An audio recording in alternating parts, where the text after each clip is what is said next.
lack of preseason games, or should I say lack thereof, just the one less preseason game from back in the day. So they used to play 4 games. Now they play 3. But the starters barely even play. So we're going to talk about that in joint practices and how that's kind of beneficial or non-beneficial for the athletes. Then we go jump into our boy Shedeur Sanders. It seems like we just can't stay away from the Sanders family.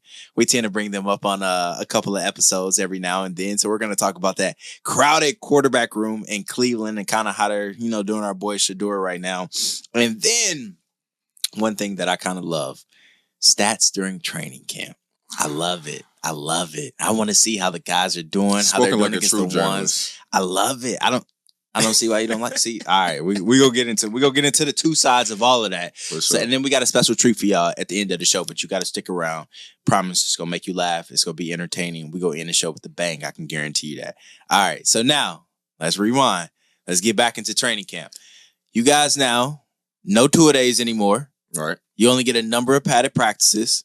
Okay. Soft like Charmin, it sounds like a little bit. Soft brakes. Like Charmin a little bit. Getting aggressive. Can't even go 2 days now. Walkthroughs and all this stuff.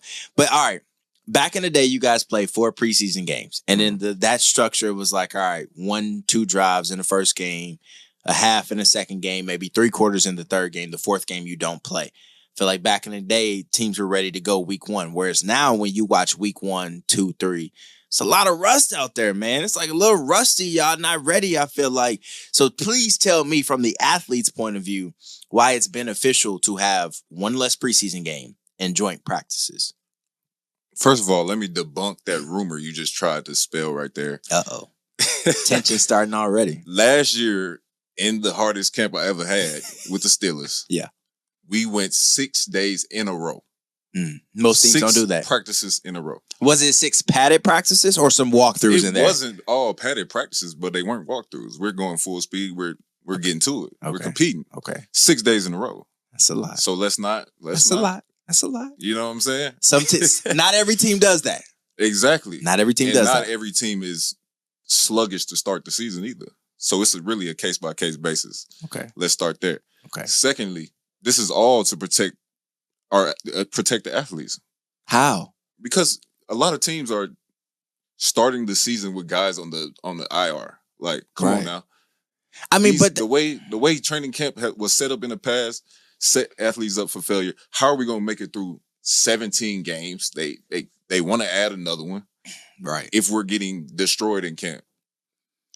But how does your body able to rebound and bounce back from a week 1 beating when you have not played in a competitive game at that level of speed since the second week of January? You're going 7 months without playing the game, and then you're just expected to go out there and just pick up where you left off last year.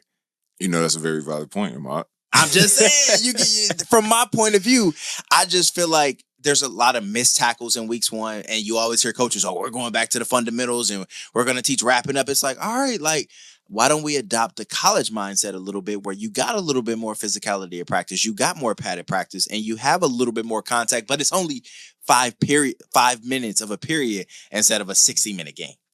You can't adopt the college concepts without college players. We're dealing with grown men that's fighting for a job every day that they step on that field in training camp. So they're putting it all on the line. Like, right. They're really aggressive. They really trying to hit you. They really, it's nothing that's being held back in these training camp practices. So in order to protect us from ourselves a little bit, you got to scale it back a little bit. So tell me why joint practices then are more beneficial for you guys than actual football games. Because as a journalist, I'm like, all right, joint practices is cool, but you're still stopping short of the quarterback. You're not taking a guy to the ground. If you push a guy too hard, it may be a fight and practice is over and whatnot. Whereas in the NFL game, it's like there's no, it's rules, but ain't no coach whistle to save you. Like, you going to go play ball. Look, man, I never said joint practices was more beneficial.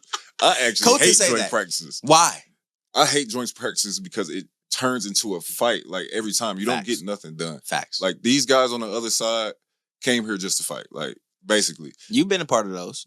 Yeah, definitely. I have. Yeah. I remember. If somebody tried me, I remember. I can't. You sent me the tape. You swung on the wrong person, but you gotta somebody pushed you after a play. You sent You me the gotta tape. review that tape, bro. Hey, you gotta go check your messages. A few people got swung on. But I remember it was the guy that pushed you. You just got up and swung on the first person you saw, and it was not the person that pushed you. That just shows y'all got a lot of aggression. You might as well go play a game.